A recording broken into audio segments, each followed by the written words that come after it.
Okay, so I'll just restate that again. We're calling the meeting to order at 6:01. So we need to just do a quick around the room of why we're meeting electronically per emergency order number 12. Statement, I'll start. Participating electronically from home. My attendance was not reasonably practical due to COVID-19. I am alone in the room. So Becky and Karen, if you could say the same, please. I am participating electronically because of COVID, and I am alone in my house. I am also participating electronically from home because of COVID-19 and social distancing. I am alone in the room and I can hear the proceedings. Oh, thank you. Yep. And Allison looks like she's just joining. Allison, hello. Can you hear us? I can hear you. I apologize. I joined the other meeting first. Yep. No worries. We went through the same thing. So we just were explaining why we're not practical to be in together in person. So that you can hear the proceedings like we've been doing. Yep. I can hear the proceedings and I'm not here because of COVID. Okay. Very good. Thank you. And I know Erin had sent me an email stating she was not in New Hampshire. So she was 50-50 on being able to attend or not. So I'm going to assume she cannot attend and we'll proceed with the four of us. Okay, so first item is, do we have any agenda adjustments? There are none to my knowledge. Okay. It looks like the balance of us. So hearing none, we'll move on to the nominations, resignations, and correspondence. So there are none other than correspondence. Mr. Corey shared in the policy meeting that, I have Mr. Molinari coming in, that the district's responding to the racism issues that our country is facing, and we are approaching it from a professional development standpoint, providing all of the necessary training for our teachers and our staff. And that will begin this summer, starting next week at our retreat, and we'll be continuing with our opening of school in late August with our teachers. And more information will be coming from Mr. Corey to all community members in a communication out on Friday. Okay, thank you. We have an updated resignation list of who left between the last meeting and this meeting. Sure, and I apologize. The House meeting is still going on, so that list is not with me. But I do know that there were some changes, and I'm trying to think about them, and maybe Dan can help out.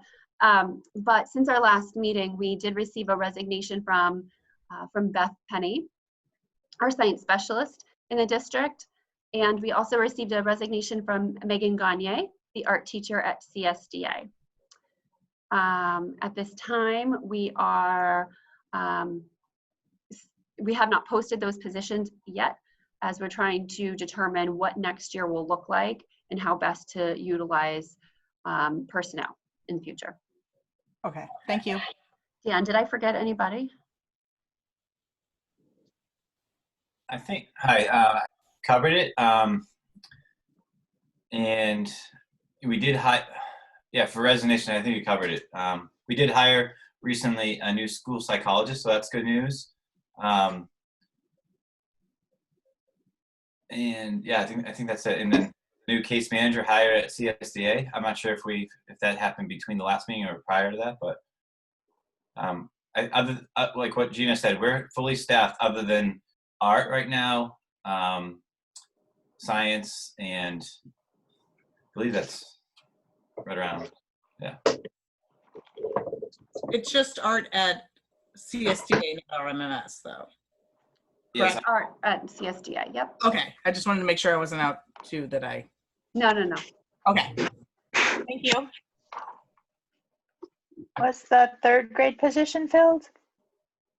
Yes, we did hire a third grade teacher. I believe we completed that in April, and her name is Caitlin Worth, and she'll be teaching third grade for us, which we're really excited about. So Okay. Thanks. All right, so next is public input. We don't have any public, so we can proceed. I'm assuming that potentially could be because of the link as well. Just so everyone knows, I did update the SAU calendar that is public. So if someone were to look there, they'd be able to find it. Okay. So we'll proceed to our discussion at this point. Do we want to Well- just stop for principal reports? Or yeah, we want to do principal reports first. Apologize for that. So Dan, floor Sure. is yours. okay, thank you. So it's a pretty quick overview, but what I did present everybody with is a calendar of events for what happened from May through June. And you'll see that we at RMS hosted a virtual talent show remotely, which was really successful, led by our specialist team and headed by Shannon Sinclair, our music teacher. And I tell you, after watching that talent show, I forget how long it was, but I think it was like an hour and a half. But our students have some amazing talents that really captured them during this time, but that we wouldn't know if we sometimes were with them at the school building. So that was really an awesome event. Our Teacher Appreciation Week, we held an event every day with the support of the PTO, so we thank them, and the teachers really felt very appreciated and loved by the students and the families in our community, so we are very appreciative about that. We continue to have our Brookline Memorial Day program. Christina Catino at CSDA put together a nice slideshow with some students that helped bring about that event in the absence of having that live at CSDA. And we had a SCU 41 virtual field day that Mr. Martis, the PE teacher at RMS, led along with the other PE teachers in our district. It was on, I believe, a Tuesday, and there was no new instruction that day. We had our whole district, K through 6, participated in that field day. And I just want to add that was a Hollis district as well. So that was a collaborative effort. Yeah, with Hollis. And I'm sure some high school kids and even parents participated in as well. But that was a really great way to bring both towns together and just enjoy a beautiful day. June 3rd, CSDA had a virtual talent show, which was, we had some good participation as well. And there was also a concert. And on June 5th, our last day of instruction, we had an RMS parade. I think the parade was anywhere from 45 minutes to an hour. And we had a lot of tears from parents and teachers, and the students were just happy as can be, just waving to their teachers, hanging out of the sunroofs. And we thank the Brookline Police Department for leading our parade. But it was a really well-attended event, and it was so great to the point that we almost think we might continue that tradition in the future, because we always have an end-of-the-year slideshow with we do a high five to all the third graders as they leave our school, and it's kind of like a little parade line in our gymnasium. And usually we end on a half day, and then we wave to the students on the buses. But we're thinking we may be able to continue this in the future. Do our end of the year, if we have a half day, end of the year slideshow with the students, send them off on the buses and wave to them. And then later on that day, after some of our PD that we do, maybe that's an option. So it was really, really well received, and it was a fun event. On the 5th, we started our student pickup at RMS, and CSDA followed that same procedure on the 8th. And we did that on the 5th at RMS, on the 8th and the 9th. And it was really well done. It was almost like going to a local store to get your pickup, like a Walmart pickup, or going to Buckley's or whatever. We had families drive up, put their name in the window. We had a runner that went inside to grab their bag, brought it out. It was very smooth, very efficient, It was like a return time of like under a minute to get a family's bag. At the same time, they returned any books and technology. So that was really successful, both RMS and CSDA. CSDA had a parade and graduation that was really successful on, I think, last Wednesday.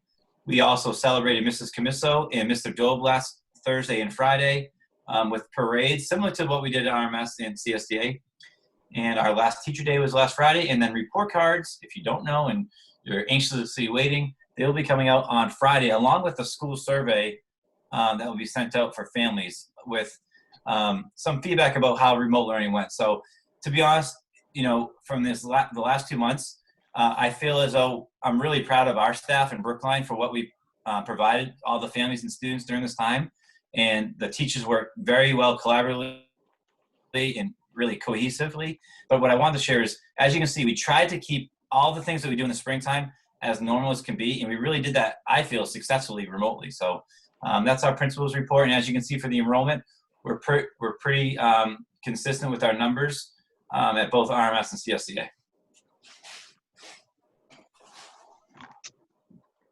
All right, thanks, Dan. Any questions at all about that or the enrollment? I was looking at the enrollment while you're speaking to, and it looks like we're essentially flat for the last year to this year when you look at the lump sum, and no grade has any major spike or anything like that. I'm curious about the pre-K. Yeah, so I'll share a couple things. So yeah, Ken, I agree that we are really flat, and CSD is really right on the same page with numbers.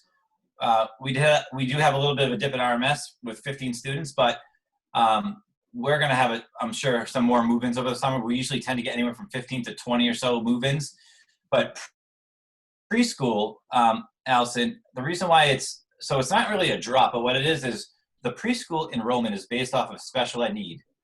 So that's always based off of, if we have to carry it off with a 49% special ed population with play pals of 51%.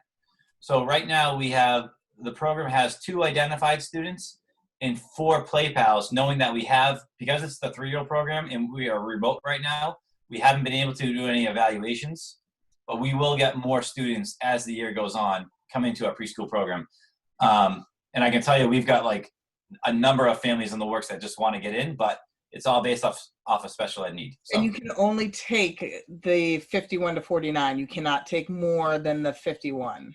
Right, and the other thing too is we also need to make sure we're receiving all the students that need that special ed need. Absolutely. And we can't go beyond the 12 number unless we can provide additional support in that classroom. But we're in really good shape with our preschool programs. We manage that really well with enrollment numbers, but that's a low number because we haven't been able to do evaluations.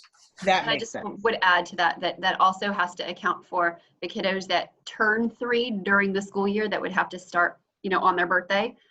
So they might not be there now, but they will be coming throughout the school year.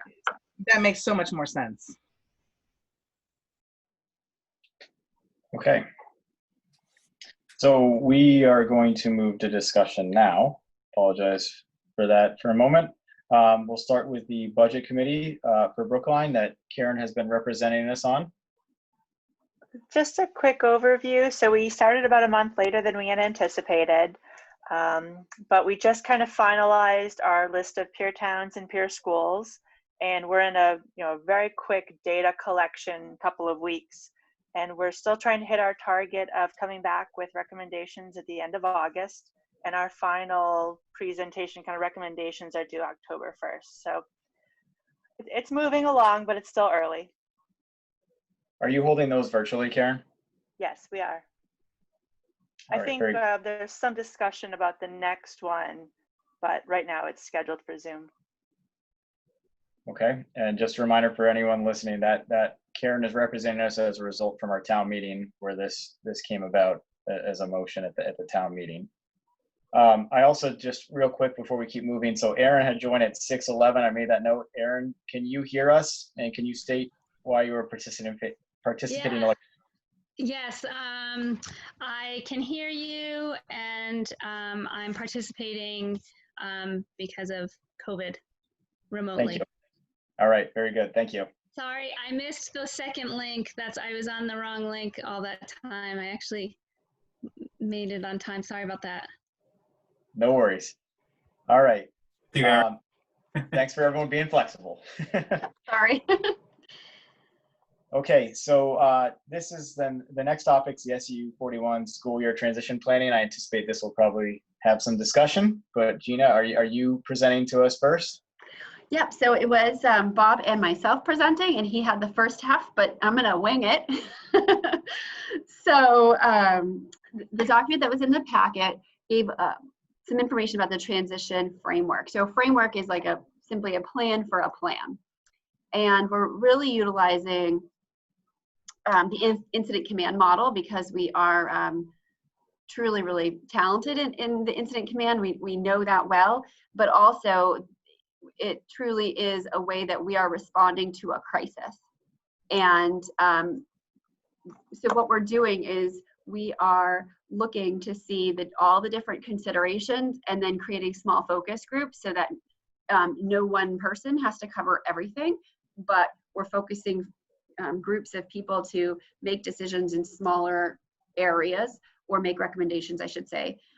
All of those recommendations will go to the superintendent and his group, which includes SAU leadership and some outside folks from the community with medical backgrounds. We have doctors, we have child psychiatrists, we have nurses. So a number of folks that will be able to take a look at our at the recommendations made by the subcommittees and advise Andy in terms of what makes most sense for the safety of our school community as we move forward. And that detailed plan will come to you in the July board meeting.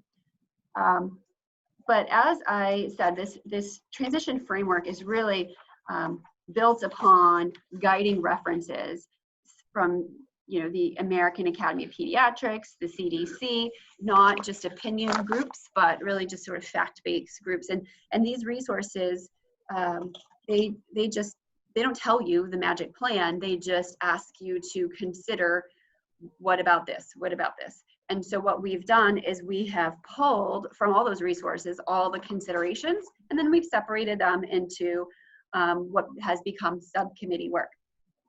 Those subcommittees are led by building level administrators, facilitated by building level facilitators, who have 1 to 2 meetings a week with the committee. The committees were designed to be intentionally small so that we would be able to produce a large amount of work in a short period of time, while at the same time representative of all the stakeholder groups, so all of our districts, all of our levels, etc. So you see the names of the folks who are participating on each of the subcommittees. The subcommittees are looking at, I'm just going to go into a couple of the specific considerations. I gave you like an overview, so like the instructional committee is looking at school day. Well, specifically, they're looking at things such as, how do we minimize the transmission of the virus through surface contact? Do we consider going paperless? Do we have the capacity to issue each student their own Chromebook if they don't have a dedicated device that they can bring to and from? Sorry, another member has just arrived, to another device to and from school. Do we consider closing computer labs, school libraries, etc., areas that are accessed by large volumes of students? And then what are the recommendations and protocols for those spaces? The technology group is looking at some just numbers based, how many students have dedicated devices, how many more devices do we need, but also what resources prove to be the most effective for each age and stage. What was that sweet spot for instruction? Because too much time on a screen is not good, but not enough is not good. So what is that sweet spot for instruction, and what tech tools were most effective? And then how do we provide professional development for all of our teachers to ensure that we're utilizing it to the maximum capacity, and provide sort of how-to guides for parents and students so that we know that the kids that are using it, the parents that are facilitating, if we were to continue in remote, know how to utilize the tools. Looking at human resource considerations, such as, what type of professional development is needed? Do we need additional professional development days? What restrictions do we have to put in place to limit potentially volunteers, which help us so incredibly with the running of day-to-day items in the schools, but what does that look like in terms of additional people in the building? Health and safety considerations would be, do we do temperature checks of students and staff as they enter the building? Do we ask, do we put that on parents, asking them to do the temperature checks and the symptom monitoring? Facility considerations. Are masks a recommendation? Are they a requirement? Do students bring their own PPE? Are we providing it for them? What about social distancing? What about our younger learners where wearing a mask is going to prove challenging? What about nurses' office spaces? Do we have to create additional spaces so that you have some kiddos arriving for regularly scheduled medications, while as others who are there because they have potential symptoms? Let's see. Anything from shifting custodial hours to accommodate different needs. HVAC considerations. So how do we maximize our system and ensure optimal use? Student services considerations. How do we progress monitor all of our students to ensure that we're addressing any potential gaps that are there? And how do we account for social and emotional needs of all of our students and returning to school, and what that looks like, and what new needs are we going to find that are there based on the fact that we lived in a very different world in the past 3 or 4 months. Food service considerations. Do we have a cafeteria? Do we eat lunch in the classroom? What does that look like for allergies? What does that look like for supervision of students in the classroom? Extracurricular considerations. Do we allow folks to utilize our facilities? At the co-op, this is a much bigger issue with sports and clubs and all of that, but what does after school look like? Transportation is mostly with our STA, and they're going to be making their proposal of their plan and bringing it to us. However, we also have to consider field trips. Are we able to have them? Are we able to go out of state for field trips? What do we have to make modifications to carpool or to parking at the high school for students, or for parking at any of our schools for teachers? So there's a lot of considerations. Like I said, the subcommittees are working on making recommendations to the superintendent, who will bring them to his consult group of experts, and he'll make some final decisions and bring that to the board in a July meeting. So that's it in a nutshell. A little bit of the work we're doing. So I asked this. I just wanted to ask it, I guess, to the team too, or for the team. Is this ultimately? This sounds like it's more of a local control versus state mandate type event. So Andy and the boards, then I assume, review and vote collectively on a plan moving forward. Is that how this will roll out? Yeah, I mean, if there is a state level mandate, we're certainly going to follow it, but it appears as though the direction is that we're headed more toward local control and what each community feels is an acceptable level of risk for their community. What I may have skipped over is that we're planning for 3 models, so that even if we start in person, we might have to quickly and seamlessly flow over to remote, or start in remote and then flow back into on-site learning. There might be a cohort of students who cannot return to school due to complex medical needs. So what does that look like for those students? And that would be the hybrid. Some are in school, some are not. And how do you start to transition as the things in the community changes? So in terms of local control, yeah, we're gonna make some recommendations for the whole model.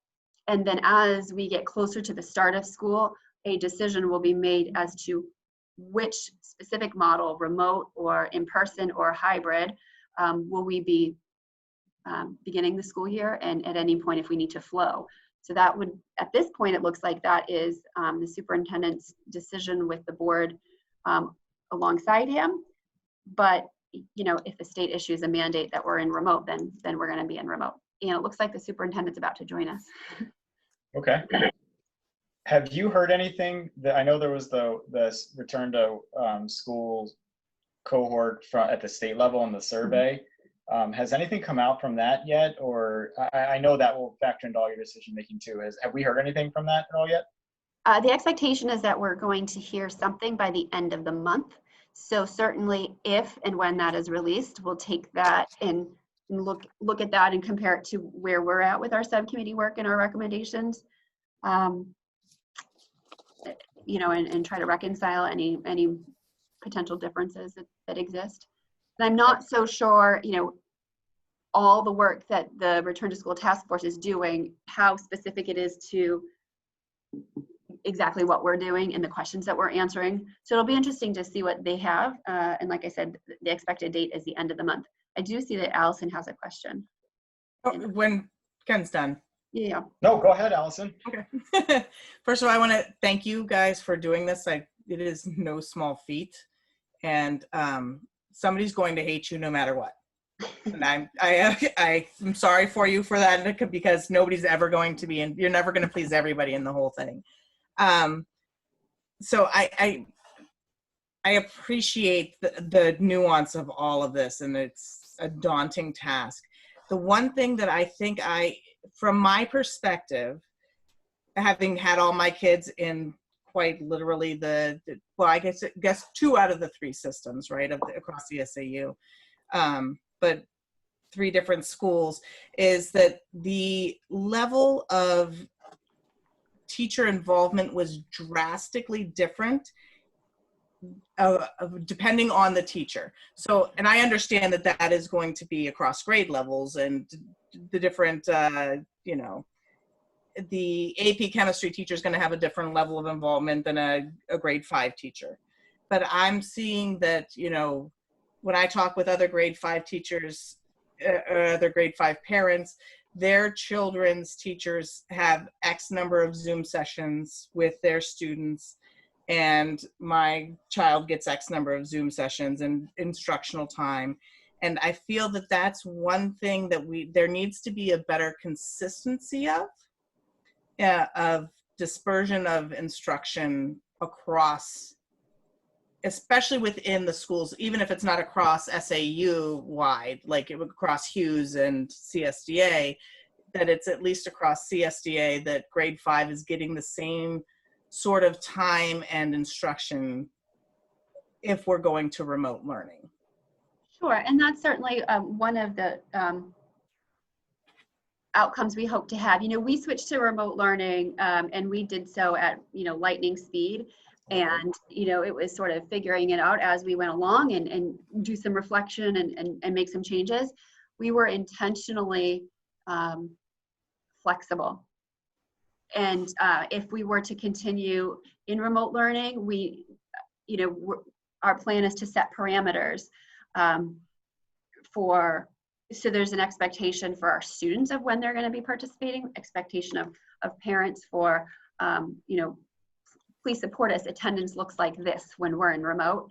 And then, you know, so that will support teachers in their attempt to address instruction uniformly across the board. You know, so that's definitely both the instructional and the technology group are coming together to kind of identify what that, like I said earlier, what that sweet spot is for instruction. What were the best tools? How do we make sure we're all utilizing them? And I think parents are a key part of that too, because we're not with our kids all day in school, so we don't necessarily know what they should be doing or what their writing should look like or how much assistance you should give them and how much struggle they should have. And so there's like, should we leave them to be and hope that they're doing great, or do you interfere or intervene, not interfere, but intervene some? Or so I think there's a lot of that nuance that we just as parents don't really know. And so it's almost like the parents need a coaching session if we go into these remote kind of things. No, absolutely. And just identifying, you know, what's our role? Yeah, what's everyone's role and what are clear expectations for everybody so that, you know, we make the most of it. Yeah. Thank you, though. I really appreciate you guys working so hard on this. Yeah. Karen, did you have a question? Oh, I did, and I didn't realize I was thinking I have a question, and you read my mind. I'm wondering about if there's additional, I guess the teacher contracts, if there's a need for additional some sort of training or something that happens before school starts, if there's going, you know, how that will work, if there'll be an opportunity for, and also if there are teachers, just like we mentioned, some students who may be in a situation where returning to school for them, for whatever reason, doesn't work, or if a teacher is in that same position, you know, is that something that one of the working groups is working with the union on? Absolutely. So, you know, that's in a number of subcommittees, but Andy, Bob, and I meet with our union leadership from all 3 districts regularly to sort of address, you know, bigger picture issues. And then within our subcommittees, you know, HR is really considering, okay, what does the collective bargaining agreement say?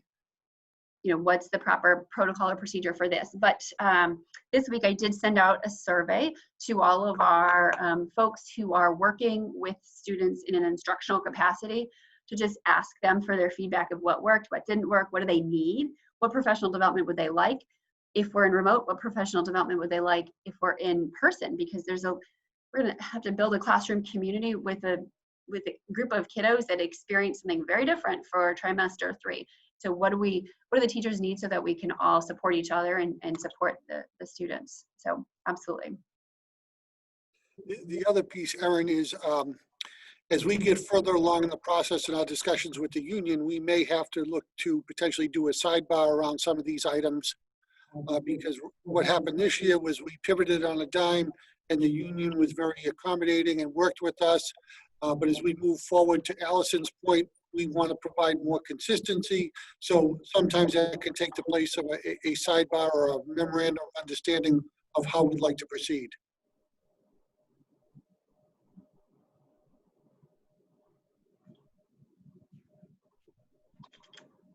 Okay. Karen has her hand up. Oh, okay. Yeah. Well, a lot of actually my questions were asked by Erin, so that was great. I know these are extraordinary times and all of this work is tremendous. So there's not criticisms. I was just wondering, throughout the remote that we just did, what was the mechanism for teachers to provide feedback? Like, what was that communication channel like? Or is it still kind of evolving? And what do you see that going forward looking like? Feedback to each other, to administration, to students, to parents. I mean, did you have committees that were still meeting? Again, grade level, were they able to provide feedback on what worked with them? Or I was just curious. We certainly had probably more meetings than anyone would care to have. We have PLC meetings, staff meetings went from monthly to optional, you know, every week. So there was while I did not send a survey out to teachers earlier, there were plenty of opportunities for feedback. You know, they're grade level team leaders and they meet with the building administration and share feedback. Individuals could reach out, you know, multiple pathways. But I would say the most formal pathway is the survey that I just sent out this week. So far I have 172 responses, so we'll see. My other kind of question was, if there potentially could be some shifting of job roles, would we need to renegotiate contracts? I know Erin kind of asked about that as well. That was kind of on my mind, is what we might need to do. Sure, and it depends on specifically what role, what the CBA looks like, you know, a lot, what the certifications are, if a certification is required to be held for that. But these are certainly, you know, all of the out-of-the-box thinking that we're doing in trying to figure out how do we plan to return to school, whatever model that looks like, in the way that's safest and meets everyone's needs to the best of our capacity. It's a daunting task. Thank you for taking this on. So I would anticipate probably our July meeting, because you said there's going to be some recommendations then. We would dedicate probably most of the meeting to this conversation. Is that a fair? Yeah. Yeah. Okay. Seeing head shaking. So I know I'm sure everyone has more questions. I also am looking at our agenda, and unless there's anything pressing, I would propose we really devote the July meeting to this topic and carry on unless there's anything pressing. Yeah, I would definitely think that that's the biggest, the biggest item for July. Absolutely. Okay, awesome. Okay, so you know, as a team, as a board, I would propose maybe we even come up with over the next month a list of questions that we can prepare and really streamline and have a chance to really lay this out so that not only are our questions answered, the public gets to hear them. I would offer that to the public. If anyone has questions, they can certainly come to our meeting or send them to myself or anyone on the board too, and we can ensure that all of these questions are answered. All right, so we'll move on to the next topic, which is the ESY update. Okay, so our ESY program begins on June 29th and is going to run through August 13th. This is 2 weeks longer than our typical ESY program. For those of you who haven't learned all the acronyms, ESY stands for Extended School Year Programming, and that essentially is services and instruction that we provide to students with disabilities as a continuity of their program over the summer, helps to avoid regression and contributes towards progress on their goals. And this year for the Brookline School District, we have 46 students who will participate in ESY remotely, and we have a student that will be serviced on-site. Our on-site services will be held at Halls Brookline High School. We have had a small number of students who have participated on-site this year, and they have been reporting to the high school, and we've put some safety protocols, health and safety protocols in place for those students.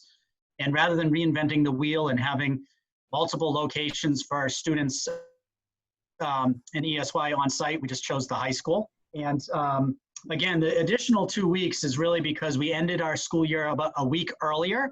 So we added a week onto the start. And then also, if you look at the school calendar for 2020, 2021, we're starting about a week later. So we added an extra week. And we believe that that time will be very important, getting our kids you know, up to speed and prepared for the 2020, 2021 school year. And I'll entertain any questions that folks might have. Great. All right, thank you. I think we're good on that one. So how about the after-school program, summer program? Yes, the Brookline After School Program, we have a need to offer the summer program to our students. Many of the families are returning to work and need daycare opportunities. Brookline After School Program has been running for, decades now. They submitted a plan to me, to Bob, and to Gina that meets all the guidelines for the state regarding social distancing, cleaning, all the protocols are in place. And I just wanted the board to be aware that we are going to let them start their program in the coming weeks. They have 16 families who have committed, and I expect that number to grow as more organizations and companies return to work. And I just wanted to make you aware that was going to be happening. And I'd like to thank Sylvia for her ongoing relationship with us and her continued efforts to provide for the families of Brookline. And I'd be happy to answer any questions.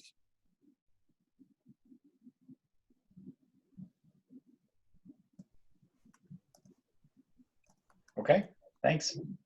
All right, our last topic's the SAU rent. Yeah, this is just kind of give you a long-term heads up. As you know, we looked at renovating the SAU barn this year. And part of those discussions from the Hollis School District's point of view was the rent payment, because if they were to invest approximately $1.5 million to upgrade that facility, they just wanted the compensation to increase to recognize the new square footage that would be available. as well as the quality of that space. They don't intend to go up to what I would call present commercial rates in the two towns, but just more equitable rate. And I just wanted to put that out there now because, you know, in the next 2 or 3 weeks, Kelly starts to do the budget, and I didn't want that to be a surprise. So I'm mentioning it to all the boards tonight, and then we'll give you more information as we move forward into the FY22 budget. Okay. Any questions on that at all? All right, thank you. Okay, so at this point, we are moving to the public hearing now. So in order to do so, need a motion to recess until the conclusion of the public hearing on the Brookline School District Maintenance Trust motion. So moved. Second. Thank you. Okay, so it's 6:42. We recessed. Do we need to vote? I'm sorry, we do. Thank you for keeping me honest there. So we need to do a roll call. Karen, we'll start with you. Karen, I. Becky? Rebecca, I. Allison? Alice and I. Aaron? Erin, I. And Ken, aye. So that motion carries 5-0 at 6:42 p.m. Okay, so I'm going to switch over to the public hearing now.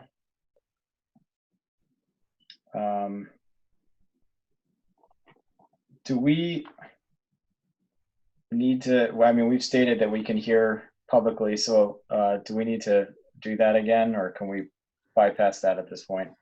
You can bypass that because nothing about the meeting has changed and it's been recorded the entire time. Thank you. Okay.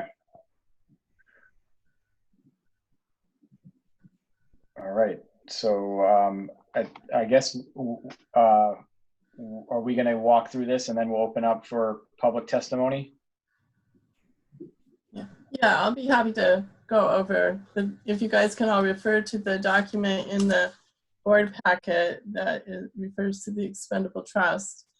You guys currently have two expendable trusts, one for special ed and one for maintenance. There are no anticipated needs or use of the special ed trust at this moment in time, but as you know, that's why we have the trust, because we don't know how that could change in the future. As far as the maintenance trust goes, all of the things on the list, and I'll go over them, were discussed during the budget process. So there is nothing here that should be a surprise to anyone watching or to the board itself. So for CSDA, we have two items. One is the security cameras that we actually looked into when we were doing the public school infrastructure fund grant. That's so hard to say. And we were on the waiting list for both CSDA and RMMS, and those did not go through. So then we ended up putting them into the budget process and to be funded by the expendable trust. So those are pretty firm numbers for there may be a phase 2 to this, but we will reevaluate that once these are installed. And then for CSDA is the second item, and that's the playground renovations. And if you'll recall, the playground surface at CSDI, at least the surface under the swings, is non-compliant at this point. So if we were not to do this, then our insurance company Primex would not cover us for any claims that might be made for an injury. So this is really, really important that we take care of this. And what this will entail is to remove the pea stone that is there now. That's the non-compliant part, as well as the thickness of it. And we'll replace it with the appropriate thickness of the, and the appropriate approved wood chips that would, be the new surface. And then they will also come in and repair the swings and make, changes to them to upgrade them to the point that they're not safe now, but they'll just make them newer. But they won't replace them. They're just going to be making the parts newer. So those are the plans for the playground. And the current balance is $57,000. We're going to be adding based on the warrant articles that were passed during your deliberative session and vote. we're going to be adding $75,000. And as you can see, these projects total 73. So that puts us about where we're starting at the end of FY21. And then I also have the balances for the special ed trust. We're starting the year at 175. We're adding 25,000 for a total of 200,000. And I believe our limit for all three districts is 225,000. So you guys will soon be at your limit and not have to see that warrant article for a while, assuming we don't use it for anything. And if anyone has any questions, I'd be happy to answer them.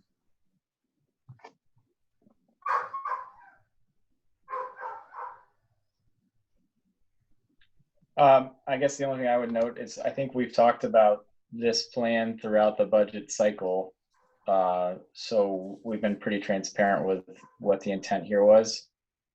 So I just figured I would take that on the record as well, that this was what was going into the maintenance trust cycle this year.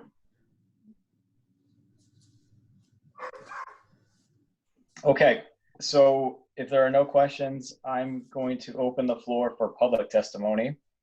So I'll start with testimony in favor.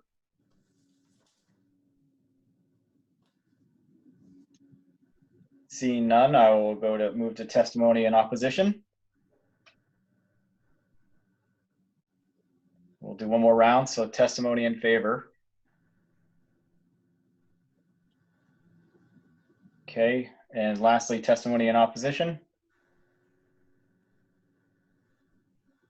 Okay, so hearing none, I'm going to ask for a motion to close the public hearing.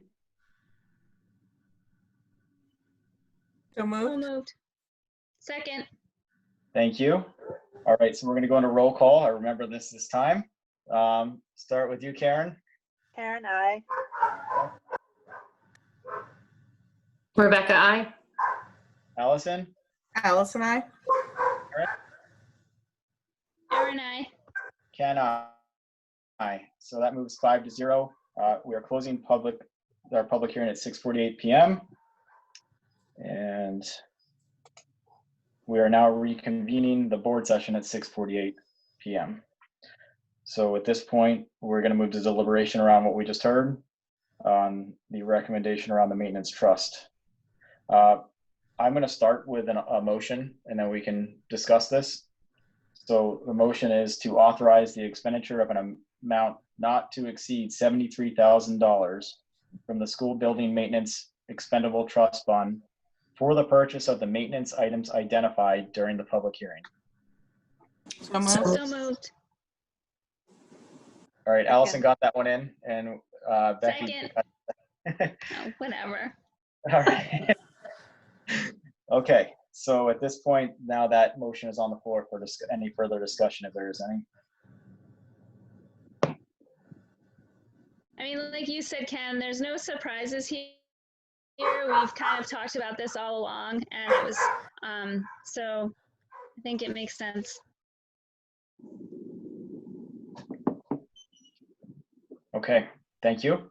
So why don't we do a vote then? We'll do the same order. So Karen, we'll start with you. Karen, aye. Becky, Rebecca, I. Allison, Alice and I. Erin, Erin, I. and Ken, I. So that motion carries 5-0. Okay, we are now moving to approval of May minutes, our meeting minutes in May. So we'll need a motion to approve the board minutes on May 13th as presented.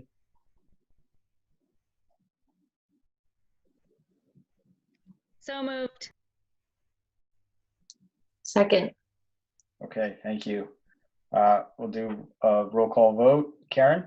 Karen, Becky? Rebecca, I. Allison? Alice and I. Erin? Erin, I. And Ken, I. So that motion carries 5-0. And at this point, I believe we need a non-public meeting tonight. So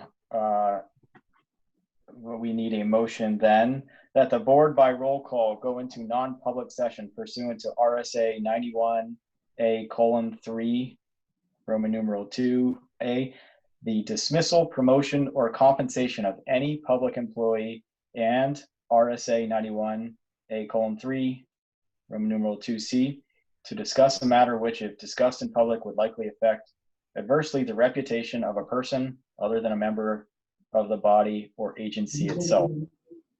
Do I need a motion for that, please?